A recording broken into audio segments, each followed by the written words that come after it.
Welcome to That's So Rad podcast. I'm your host, Travis Vonksness. This is a podcast about people, their passions, their life experiences, and their stories. As writer Frederick Buechner once said, the story of any one of us is in some measure the story of us all. All of us can learn something valuable from someone else's life and their stories. Join us for another conversation where we learn, laugh, and leave, seeing our own life in new ways. What's more rad than that?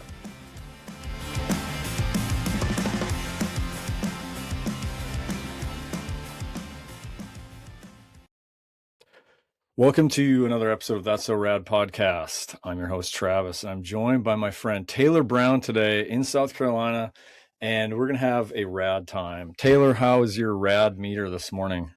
It's pretty awesome, man. Started off early at 5:30 doing a boot camp in 26-degree weather, so not a bad way to start a rad day. So you're wide awake. Oh yeah, man. I mean, geez. Yeah. I wake up and I'm 100 miles an hour, man. So I'm kind of, when you talk about high energy a minute ago, that's kind of, I go that way until about 10:30 at night. Then when I sleep, I sleep. So. Oh man, that's awesome. So we have a lot to talk about in this podcast. Taylor owns a construction company. We'll definitely be talking about that and his business, but then also just a lot of your interests, and we have a lot of common interests as well. So, but yeah, welcome to the podcast, and just share anything else about yourself, family, anything else to set it up. Yeah. So as he said, my name's Taylor. I own Cottonwood Construction, which started in March of 21. So we're about to crest our 5th year.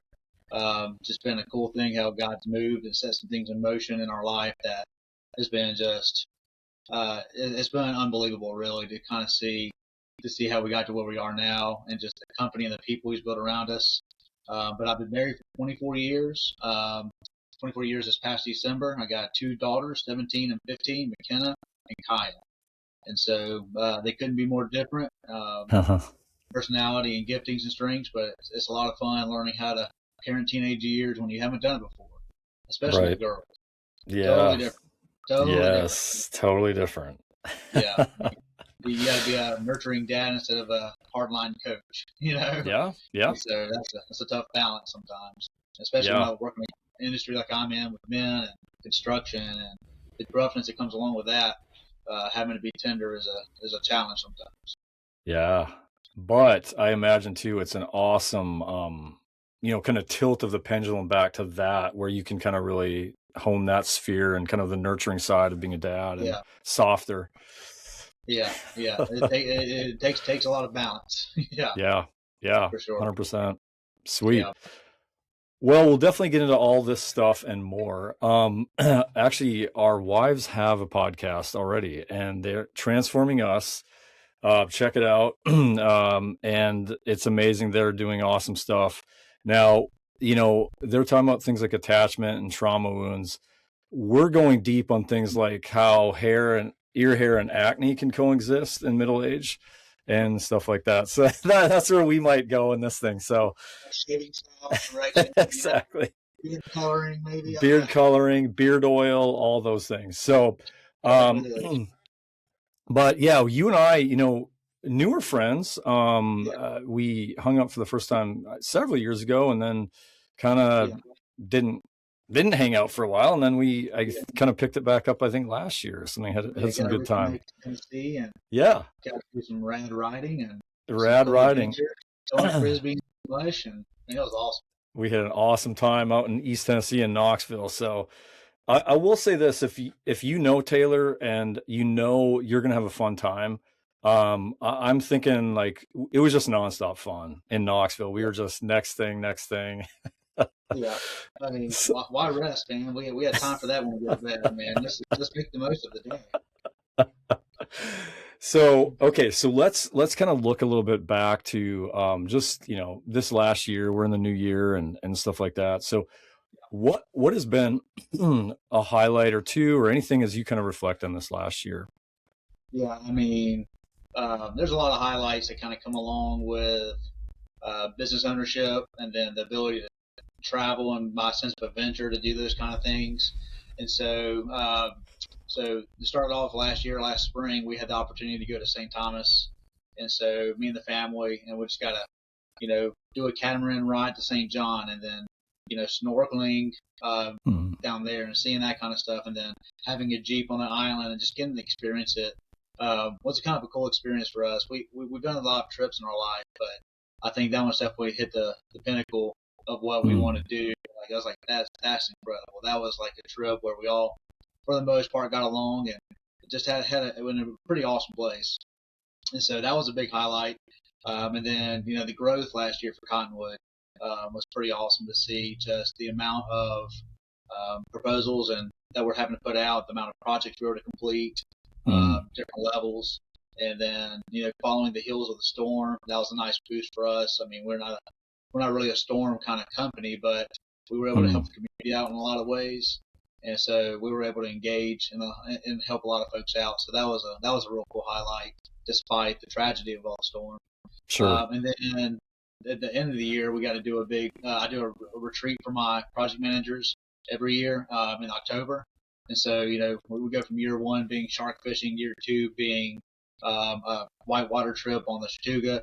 Then we move into Colorado. And so Colorado was 3 days of just pure adventure.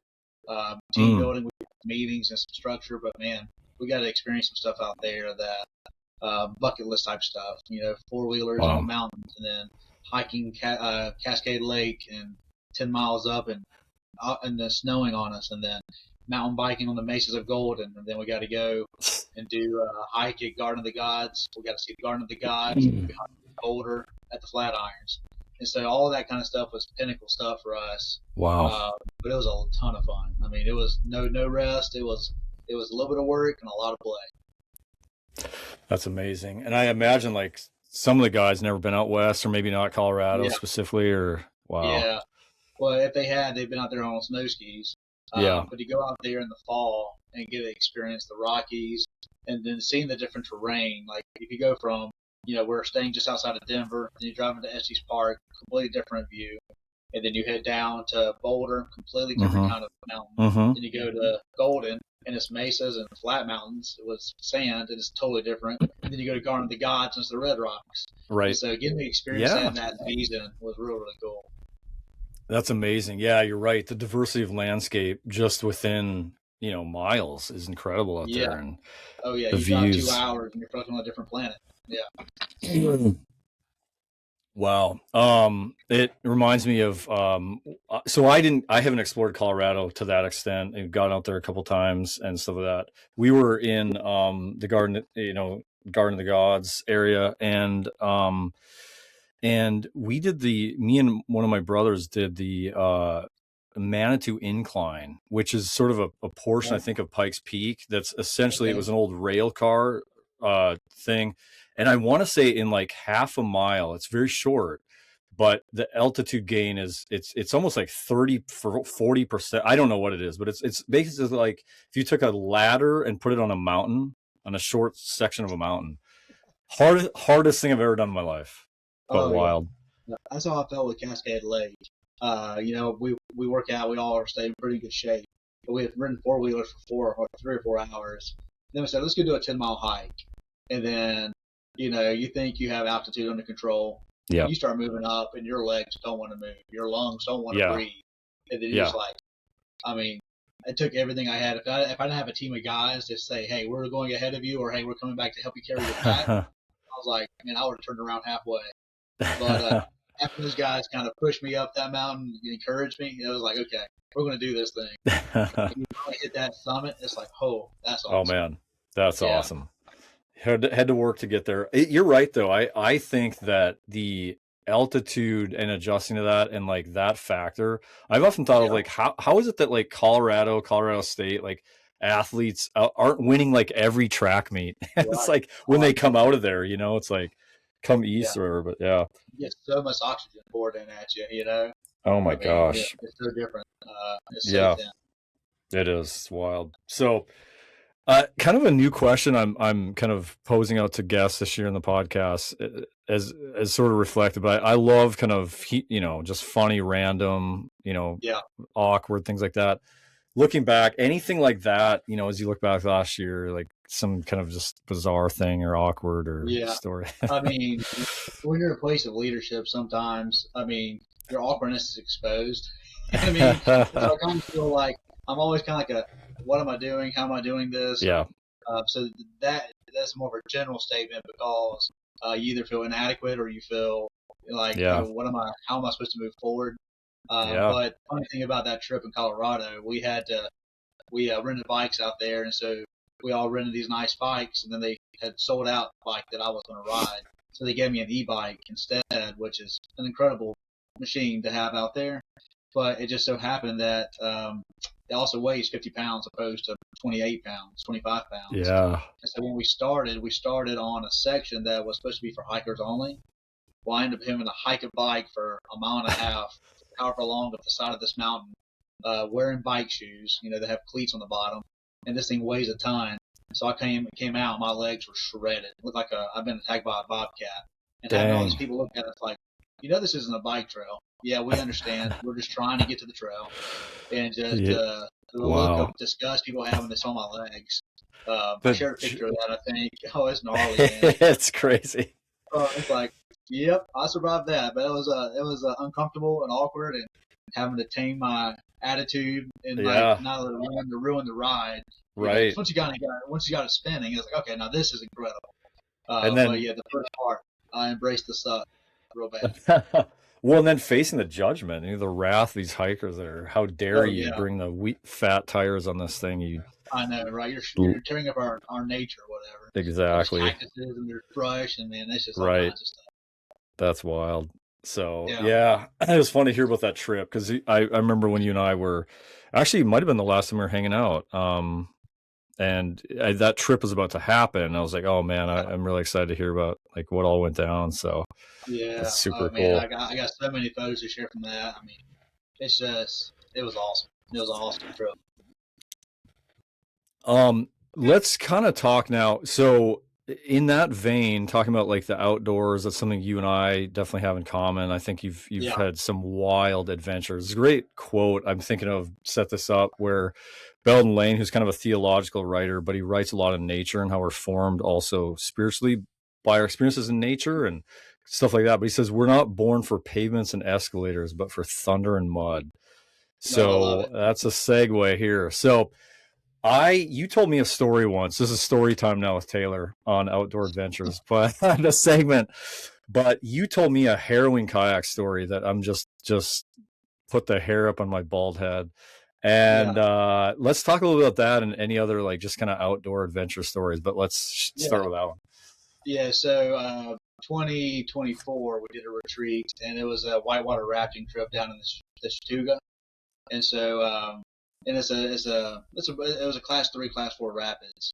And so I had taken some newbies. My coach had flown in from Chicago to ride there. One of my PMs had never rafted before. And so we're in two different boats, and the guide's telling us, hey, listen, the water's kind of wild. This is a month after Helene. So, hey, just be ready. When I say do something, you got to do this or you'll die. So every time we come across the rapid, he pull over to the side and he said, okay, if you don't, we'll have guys with ropes in front of you. If you fall out of the raft, you swim this way, you're going to die. Swim towards that rope or you will die. So my coach looks at me and goes, what have you got me into? You know, and so, I mean, thankfully we rode. I mean, I don't know how many rapids we hit that day, but none of us fell out of the boat. We learned how to surf a raft against the water. It's just kept pouring into the raft. You learn how to do that kind of stuff. But man, it was incredible. I mean, just being able to hit those kind of things. I mean, you're wearing full gear, helmets and stuff, and then one of the highlights is you get to go jump off a rock in this 30-degree water. You're doing rock dives in your full gear, completely saturated, and it's just a cool experience to be able to go do that.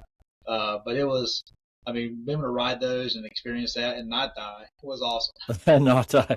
So there's another story as well of where was it a canoe then or something where someone was you Oh like man, yeah, trapped. I mean, yeah. I forgot about that. So we do a canoe trip in April, and so me and a handful of dads and all of our teenage girls will go on this canoe trip. And so first day we paddle 11 miles, then we set up in a treehouse kind of area, have a big cookout. The next day we paddle 11 more. And so this is prior to Helene. This was last April. I guess it's after Helene. So there's a lot of trees down in this black water of the Edisto River. And so we're going down, and we catch. They kind of gave us some landmarkers to know where the trees were down at, and we got to this one point, and we're trying to get around this tree. I kind of see it first. I'm the lead guy, and we had 6 other canoes. Well, one of the canoes goes broadside against a tree, tilts over, and his canoe starts pouring in with water. So I go over, I pull one of his daughters out of the canoe by her lap, raft, throw her in my canoe, by her vest. I drag her into my canoe. The other girl swims to a safe spot, and then me and 2 of the dads are under the water up to our neck, trying to pry this canoe loose from this canoe is now completely submerged against this tree. And I'm pulling, I'm pushing. One guy, we're doing everything we can to get this thing to kind of wedge loose. Wow. And this guy looks at me and goes, "Bro, it's not worth it. I'll just pay for the canoe." One of the guys that swam back up the river, he's like a military type mindset. He's like, "I'm gonna come help too." So he's swimming up against the current in black water and heavy water. It was like this perfect storm where things could have gone south real quick. Wow. By the grace of God, everybody was safe, no injuries.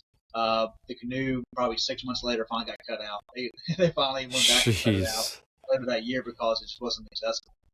And they had to cut the tree out, tow the canoe to the top, and I'm sure it's still running the water now. But it was, at those moments, when you're like, okay, this is life or death. Right. We try to do this. There's a high probability we could drown. Right. For a canoe. Yeah, right, for a canoe. But man alive. It was one of those things where, once again, the hand of God was involved. Yeah. Us out of that. And, hey, let's think logically, not emotionally about this, and how are we going to get this out of here? Jeez. But yeah, that moment of sort of the being trapped, the weight, just the strength of the water, and just like, these split-second decisions of like, it's just, that's wild. Trying to rescue all the stuff that's floating out of the canoe and just gather everything, all your valuables. And, it's real time, man. Yeah, wild. So any other stories or things you want to hit of just any other outdoor, just outdoors? Highlights. Gosh, I've got. I know you could go for a long time. Yeah, I could go for a long time. I've been mountain biking since I was in my early 20s, and so I've ridden some incredible trails. I've seen bobcats, I've seen bears, I've gotten to ride. One of my favorite places is Solly up in Bryson City. Incredible trail system, incredible views. There's no houses on the lake. That's a great spot to go ride. I've ridden in Florida and old lime mines that have been filled up with water with gators all around you. So you're riding a single track. You got a 30-foot drop on each side to a swamp that's full of gators. Right. You ride kind of puckered up on that, just trying to be alert, be aware of what's happening. That was awesome. I've ridden in lightning storms in Pisgah, where I'm climbing this mountain, and then all of a sudden the lightning storm moves in, and we have to abandon our trail, get back to the truck, and not get struck by lightning. I've ridden in 2 feet of snow. Well, I say ridden. We carried our bikes for 7 hours in the snow, wearing bike tights and cleats, and just trying to find the trail, look for blazes. That's pretty crazy. I do boot camps a couple times a week with F3, and so all those kind of things is rain or shine. It's always outdoors, year round. Having that kind of environment is kind of pretty awesome. I've done mud runs. I've done like pretty intense mud runs. I've raced triathlons, exterior triathlons. I did that for 7 years. Jeez. Dang. I was not a competitor. I was a completer. So I just wanted to finish them. Yeah. So those are all just. And then, I've gone great white. I haven't gone great white. I've gone like monster shark fishing. And got to do a team building exercise, catching a 14-foot, 16-foot tiger shark, that's 1,600 pounds, hour and a half, bringing this to the boat, and just the teamwork you have to do that. And then you catch this prehistoric animal next to this boat, and you're just looking at it like, I can't believe we just did that. Right. It's together. The boat 4 miles across the ocean. Incredible. It's cool experience. Man, that's wild. Do you feel like you're would you call yourself an adrenaline junkie? Is there an element to where where you're sort of like, this next adventure, I don't know what's going to happen, and I'm kind of looking forward to the unknown, even if it's pretty wild, or is it sort of it's not like I'm like looking for something just something stupid to do just to do it, But I'm looking for like, hey, what's something we haven't experienced? We've all wanted to Yep. experience, Right. and how do we do that? And there's always going to be variables that you can't control when you go Sure. and do something like that. So when you're hiking a mountain bike in Colorado, I mean, we didn't expect that. You didn't really control the situation, but Right. it's like when you get into those, is how do you respond? Yeah. Yeah. And so endurance for us, I mean, doing things with F3, doing stuff for 12 years outside, and despite those things, you kind of learn what your body's capable of, you know, and so the fear kind of drops a little bit, but you still try to make some wise decisions when doing, extreme stuff, Yeah. you know. So Yeah. Yeah. I wouldn't say junkie, but I love to experience new things. I love to even the things that have been top of the list. I want to repeat them. You want to mimic that experience again Sure. because it's like, man, that was unbelievable. And Yeah. you can't really ever top it, but you can always kind of experience Yeah. something different. And each experience has something to offer. Yeah, for sure. Uniquely. So what is F3? Explain that. So F3 is fitness, fellowship, and faith. Those are the three F's.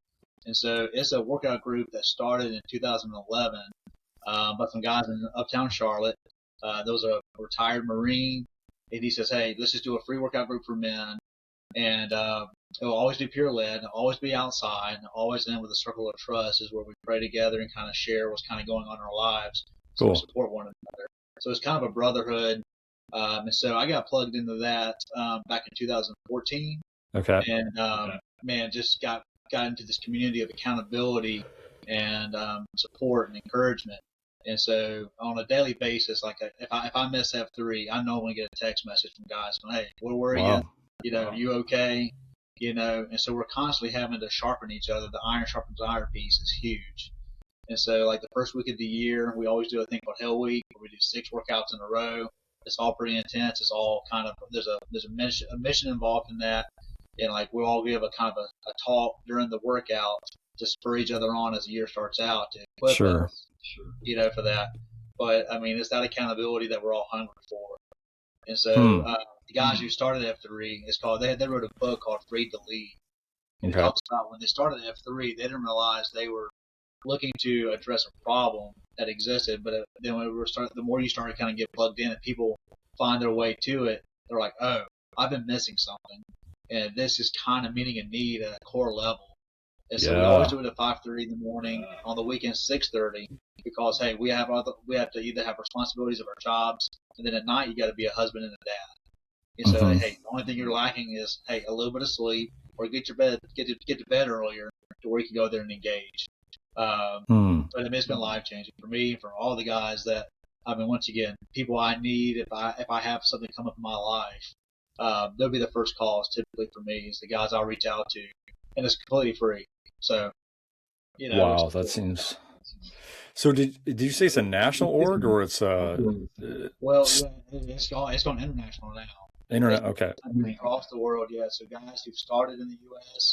have moved to, let's say, there's one in was it Senegal, I guess, and so if they started one in there, one in Singapore, guys who've moved there for either their jobs or missions, and they'll just start a chapter, start what they call an AO, an area of operation, and then the big thing for F3 expansion is that hey, we want to it's addition through division.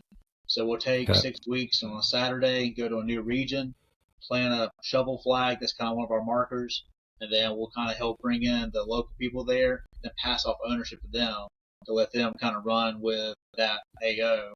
And then you do every AO will have a sub AO. You have different workouts inside that area of operation. So like for Spartanburg, we're F3 Ironworks, and Hmm. we have 3 workout groups that meet on various days. Greenville, Swamp Rabbit, they have 12 different workout areas on different things, but it's always peer led. So it is kind of spread across the nation, though, across the world, really, Very cool. bringing that kind of that same similar format. And what's cool is like when we end in a circle of trust, and we're all sitting there doing a ball of man praying, across the country, for the most part, except for time zones, that people at the exact same time in different Yeah. regions are doing the exact same thing in a uniform way, and it's kind of cool. Yeah. That is cool. You're part of something much Yeah, bigger together. yeah, absolutely. So I mean, That I went to Dollywood a few years back, had an F3 shirt on, guy comes, puts his arm around me. He goes, "What's your name?" We all get Really? nicknames. We get to talking, and it's like, oh, we have a common thread that we've experienced. Even though we've never worked out together, we know that we've all experienced something similar. Oh man, that's a brotherhood. Yep. I love that. I'd love to share the link of that in the show notes, and anyone that's listening that's like, hey, I want to check that out, see if there's one in my area or whatever. That'd be super Yeah, super rad. F3Nation.com.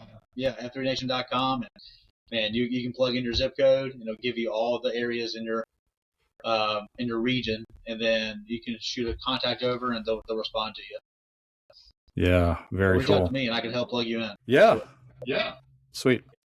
Well, speaking of a brotherhood, and I've heard stories of kind of the way you lead, and we're going to talk more about this, and kind of what you're doing is in your vision with your company. Let's talk about Cottonwood Construction for a little while. I looked up the website recently, and I was like, man, 37 5-star Google reviews. That's awesome. One of the things I think is really cool about it too is just simply the name. So I come from North Dakota, and like it's the state with the fewest trees in the country. But one of the signature trees is the cottonwood, and they're massive. And we lived in Missouri. You see them along the Missouri River. I can picture on our farmstead, like there's no trees hardly out there, and there are these cottonwoods that stand as like pillars, and they're giant. And you live in this state with a wind that's just crazy high wind. So these are trees that just stand the test of time. They're rugged, it's just unbelievable. So even the name Cottonwood means something there. Where did that name, or what evoked that?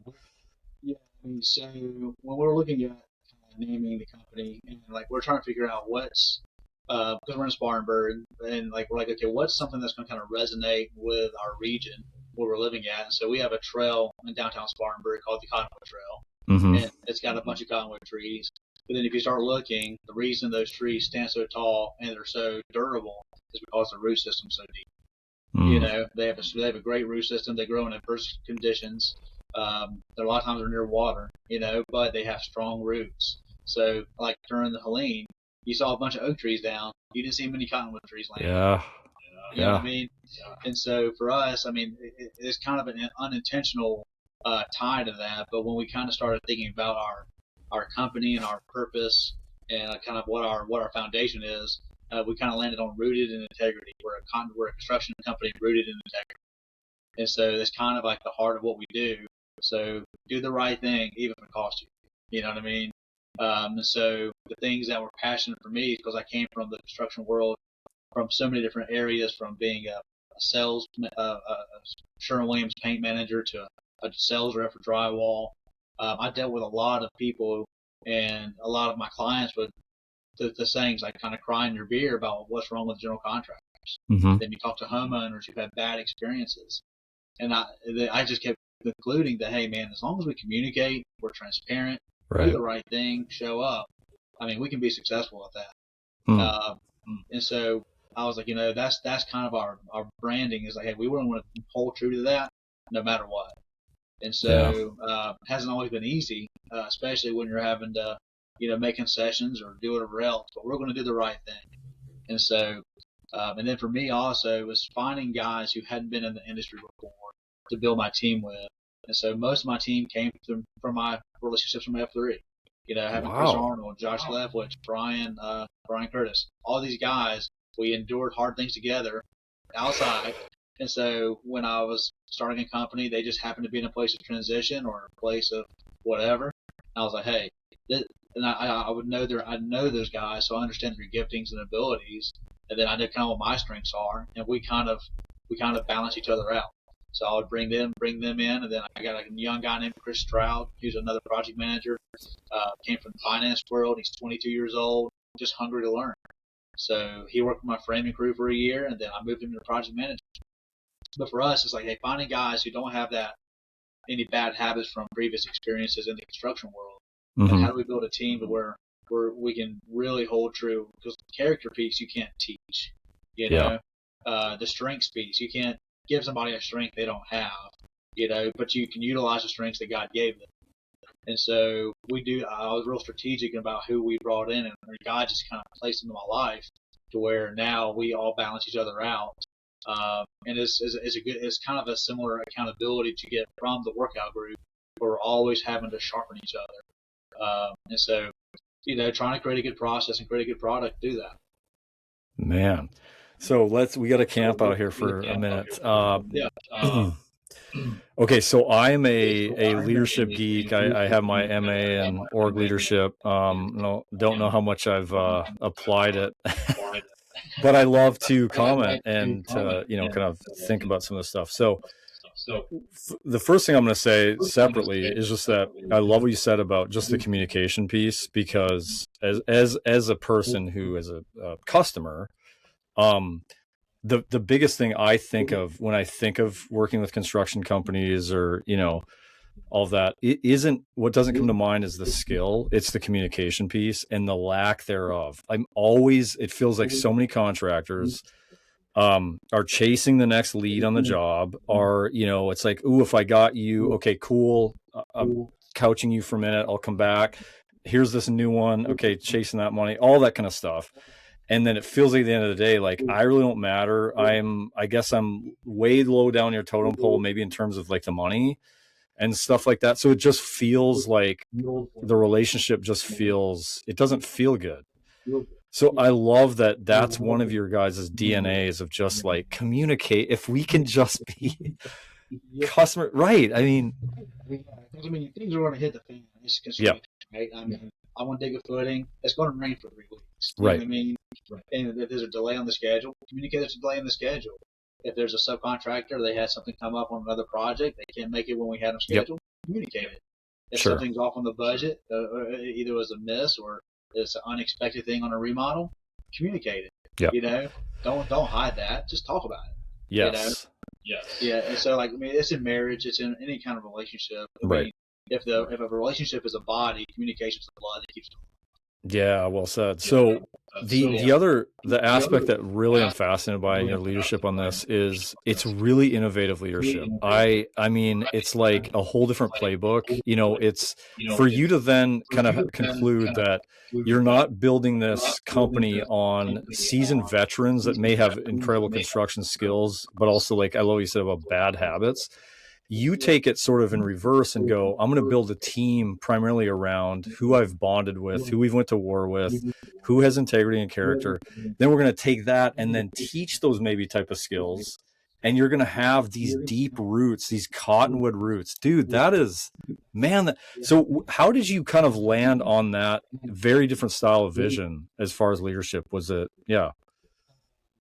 I mean, just being around for a long time, you see a lot of guys in roles that, like in the sales world, when I was a sales rep, everybody thinks, well, the next step is a sales manager. Well, a sales rep doesn't always make a good sales manager, right? Sure. So you just kind of follow these things. You just kind of follow the progression of that's been set before you. What do we need to do to get to the next position, right? And for me, it's like, I'd rather have guys who are gifted in that area, that utilizes their strengths. And then I say, hey, like for Josh, I mean, Josh was a school teacher for 12 years. And awesome. I mean, he was a great teacher, right? I mean, he was really good at it, but he worked for me for one summer, just as a field guy.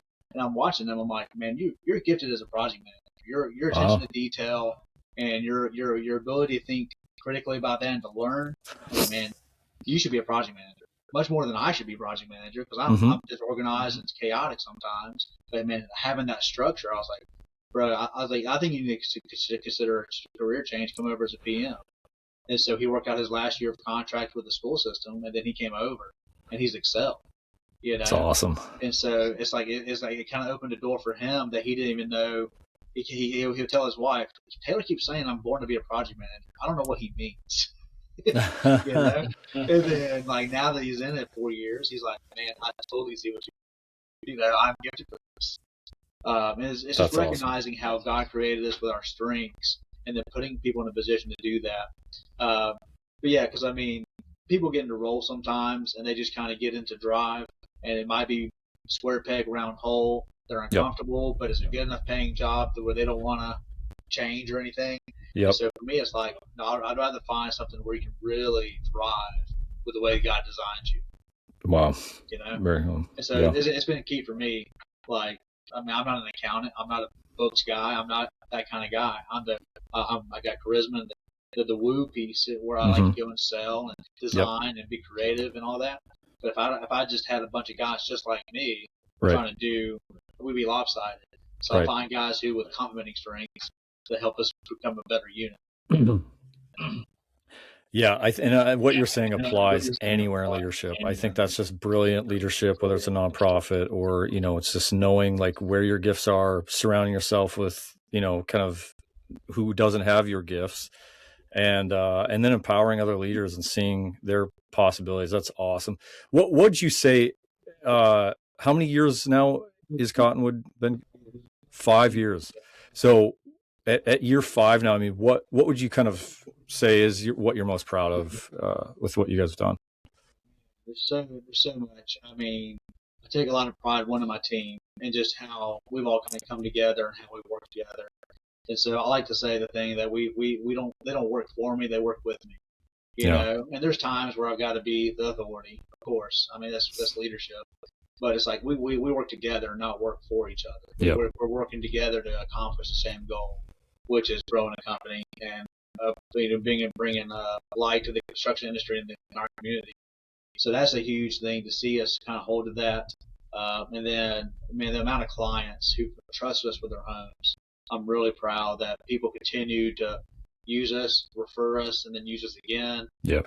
To see that kind of growth, I mean, I'm really proud to see that kind of growth happen in an organic way. That's been kind of cool. But man, there's so many things like on a daily basis of seeing how even my field guys, we went through some ups and downs to get the crew that we have.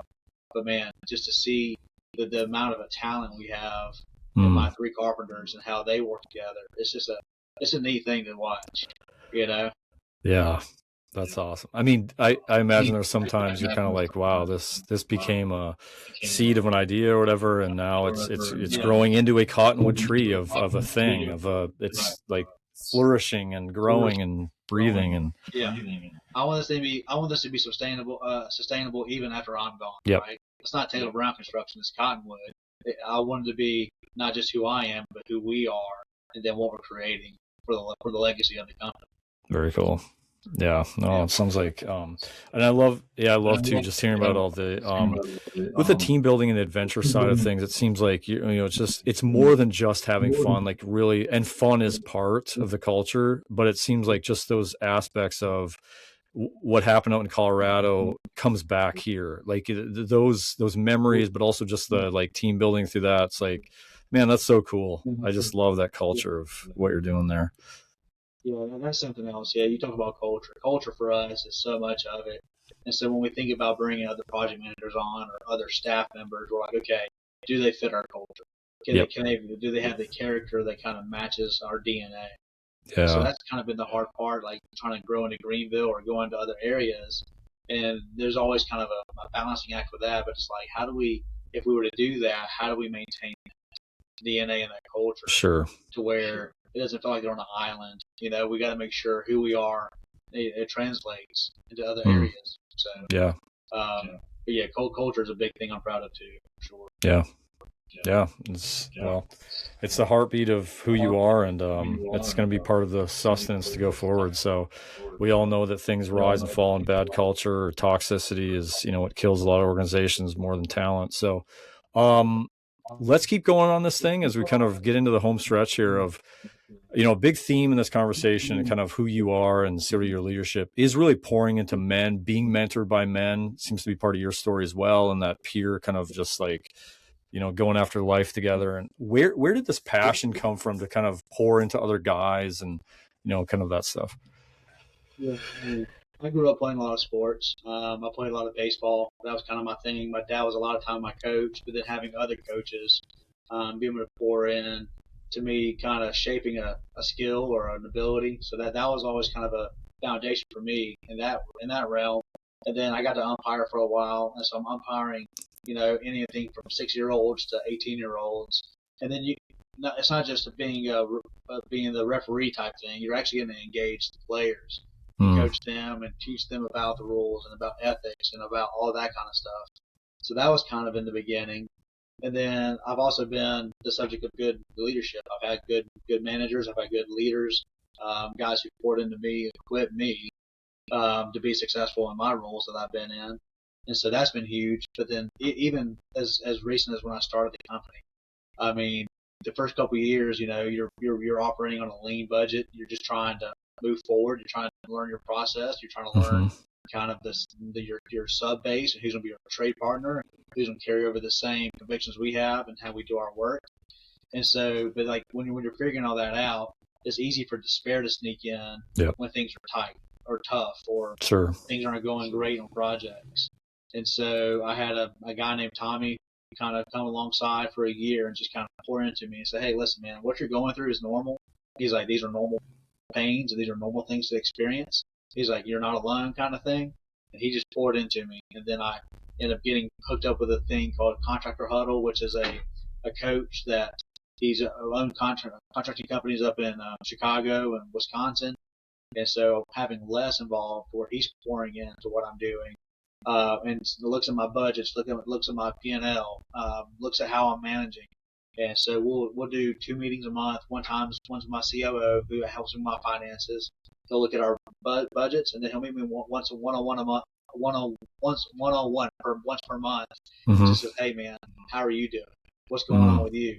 How are you leading? How's your family? How's your kids? How's workout going? How's all these things? How's your spiritual life? And so he spurs me along in a way. And so for me, it's like living life in isolation is very, very, it's a lonely place. It can be a dangerous place, right. And so there's times where I'm going down a path and guys will pull me back off of that path, or before I ever step on and they go, hey man, that's not the right path, And so kind of coach me back to the way I'm supposed to be going. It's definitely grounding for sure. Yeah. Yeah. Grounding. And then I guess the humility too, that you kind of see in your own story, or like if, that was part of, who helped you at times or low points. And then, you just know that we're all works in progress. That when, man, I'd be a disaster if I was left to my own, own thing, Yeah. So, I mean, it's just, it's amazing how, we're kind of created to live in community. Sure.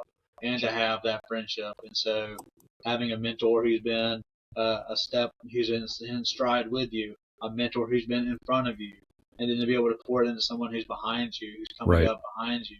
So having all kind of those 3 systems at all times, and different seasons, kind of to expose different things. Yeah, and to be to be hit from all sides to where you're still also being mentored. Like that's such a great, because it's like also it gives you the capacity to also give. I think so many times it's like we kind of feel like if we're not being poured into as well, like we're all limited on what we can pour out. And I mean, I know that's kind of happening in my life right now. So it's a really healthy posture to take. And man, I love this so much, this conversation, because just also about like you bring in these ingredients of what men I think really are looking for. I'm passionate about men as well, and just us in community and the things that our blind spots and where we struggle. And I think so much of it is these things that you are really doing yourself personally, but also as a leader, we crave adventure. We crave ways that we can help one another. Like that's one of the biggest losses I hear of guys, where they talk about looking back at like, oh man, I wish I was still in the Air Force. I still wish I was playing football. And because a lot of it's the camaraderie that's gone. And we kind of go into this, some of us tend to go into this Lone Ranger thing where we're just like isolated, to your point, kind of falling apart. People don't know how we're doing. We're struggling. Yeah. And it's nobody knows. And nobody knows. Nobody knows. You're just trying to carry this hidden weight by yourself and trying to make this climb through life, and you're carrying a pack that you can't carry. You're just going to keep gritting and bearing it, But when you have someone else will come back down and he'll carry your pack for you, it's like, okay, that's what it's about.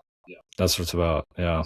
We're created for community and needing one another. So it's a great message. All right. The closing, rounding the final turns here. Where, Taylor, are you kind of personally finding inspiration lately in life? Yeah. I mean, so, one of the things I do at the end of every year, I mean, it's the hunting season in South Carolina for rifle season is October through December, and I try to go and sit and reflect. And so for me, it's not about the hunt; it's about the discipline of being still. I like to kill, I like to Mm, shoot a deer. I mean, that's all great fun. But for me, it's the opportunity where I get to go sit, you watching nature either come awake in the morning or go to sleep mm-hmm, in the evening, and you're getting to mm, experience creation in yeah, a different way. But as you're sitting there, being disciplined not to pick up my phone, not to play a game or to right. check messages, but to kind of just sit and be. And so it's always inspiring when you reflect back on what God's done, what He's doing, what He's going to do, and it just kind of helps clear your head a little bit. So Mm, that's a big piece for me. And so I talked about hunting, and then I have this cool little deer I nice. shot this year. And so there's a lot of parallels with this. When you look at the hunt, also for me, is like I mean, you'll spend hundreds of hours in the woods, and being able to have an animal like this walk out, it's not like a common thing. Mm-hmm. Maybe for some guys it is, not for me. I mean, I've hunted a lot, and I've shot a handful of nice animals like that. But it's like there's a piece of it where it parallels life to where it's not always in the hunt that you keep going for. You go back in the waiting. It's like finding the blessing in the waiting. You Yeah, know, like because sometimes it's a seasonal thing to where hey, there's been many years where I've sat and I haven't shot one animal, sure. but it's like it was still a productive time for me. It's still a good hunt. And I come home, camera's like, "Did you see anything?" I was like, "Nope." But it was a beautiful hunt. Right. I just Yeah. got to go sit and be. And there's something that kind of refills my soul from that. And the other thing for me that I find inspiration is in music. I love to see artists who are sharing their ability and sharing their songwriting, showing their lyrics. It resonates with me in a lot of ways. And so all day long, I've got something in the background where I'm always kind of being inspired by that. Mm, And so it makes me want to play instruments. I mean, I play a fair amount of instruments, not nice. well, but I play them. you Sure. know, uh, not a whole lot of free time for it, but it's one of those things where I find just people to go like they get to engage their talents and their abilities and their passions, and they're living that out. Yeah. Uh, it's a cool thing for me, and so I'm kind of able to do that through construction. It's just my platform, I guess. Mm, yeah. Man, those are awesome. Yeah, it's I love what you said in the kind of hunting part where, just the discipline of being still, and what that is a catalyst for you to do that. So I think, like, for us to all find, whether it's hunt, whatever that is, it can be anything, but what is grounding us to sit still. I know for me, like, I've been kind of trying to have a practice of just sometimes going outside. I work from home, but sitting outside in the sun and just breathing. It's like just kind of being grounded to the present, like what's around me, this beautiful tree, the sunshine. Man, I mean, it's just like we need that. We're in this pace of screens and phones, and news that doesn't shut off, and it's just overwhelming. So There's a lot of stuff out there that's yeah, trying to get your attention. right, There's a bunch of things that can be a distraction for sure. yeah, But when you're having to sit and be and just kind of sit in something for a while, I yeah, mean, what you can be revealed to you, you can't get any other way. 100%. Yeah. Yeah, and then with you on music as well. It's just like I love good music, and just what the gift that brings to the world. Yeah. So, I love hearing you trying to play some stuff. Are you playing music? And I've got a ukulele I've been trying to play, and Yeah, I just picked one up this a couple weeks ago. A ukulele. nice. I haven't tried before. Yeah, I got a couple mandolins and a mandotar now, which is a guitar tuned like a mandolin. It's kind of fun to play. there we go. Yeah, that's cool. Maybe a future Cottonwood band forms. Yeah. We'll play at the construction site too for you. I hear myself sing, and I'm like, I gotta hire a singer. I'm hiring out the lead singer. Okay, so in conclusion, if you could design a billboard, Yeah. what would that billboard be? What would be on that thing? So Jordan Peterson, he's somebody else. I love to hear his thought process and the psychology of people and how they think and how we're wired and how that ties to how God created us and all that kind of stuff. So I was doing a thing, and he came up with a quote, and it says, "Gratitude grounds you, so chaos can't push you around." And so I think in conclusion for me is like, when I think about posture I want to be in, be it in leadership, be it in family, be it in whatever it is have a posture of gratitude. And Yeah. that's something that's easily missed in this culture because we're in such a high demand of what we want. Yep. Having Amazon, get what you need when you want it kind of thing. Just do it. But living in a place of gratitude is a tremendous thing for us. So if I were to design something, it'd be centered around, hey, be grateful. Just be grateful. I love that. I love that. It will change your whole perspective on everything if you have that. Even if you're in the desert, being grateful for the desert because God's gonna bring an oasis.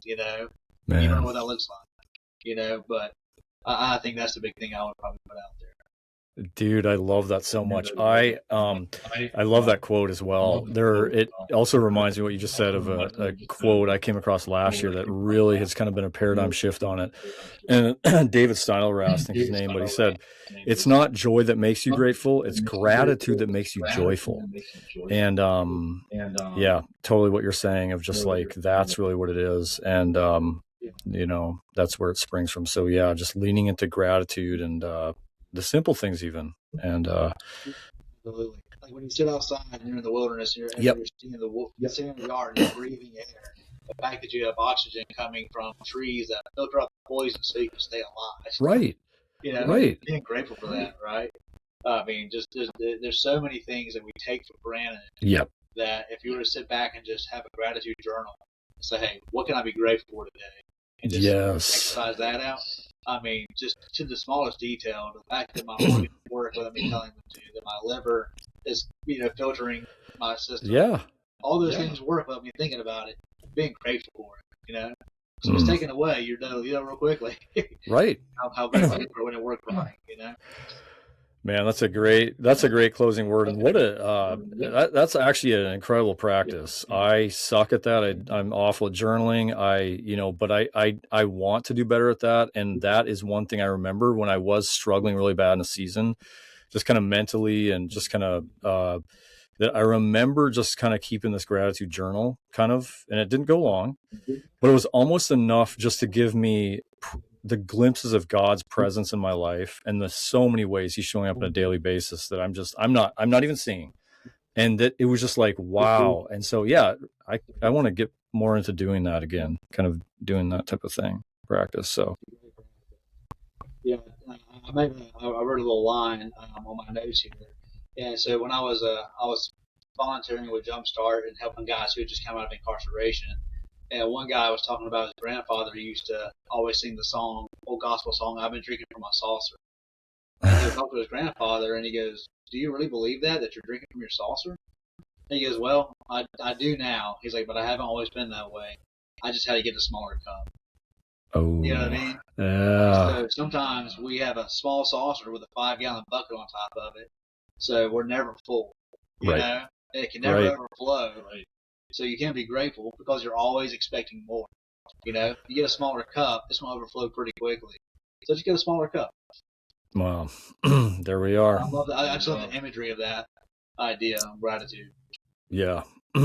That's an awesome way to close this out. So love that. It's been a really cool conversation, going down all these twists and turns in the life of Taylor Brown and all that you're doing and bringing light to the world and really inspiring others and being inspired yourself by others as well. So, man, thanks for hopping on today with me and talking. There we go. All right. Thanks, man. All right. Have a great day, buddy. All right. See you. You too. Hope you enjoyed the episode today. Check out the show notes for any links or resources shared in the episode. If you enjoy the podcast, it would be really appreciated if you'd subscribe, leave a 5-star review, and share it with friends. May we all remember these words from writer Mary Oliver. Instructions for living a life. Pay attention, be astonished, tell about it.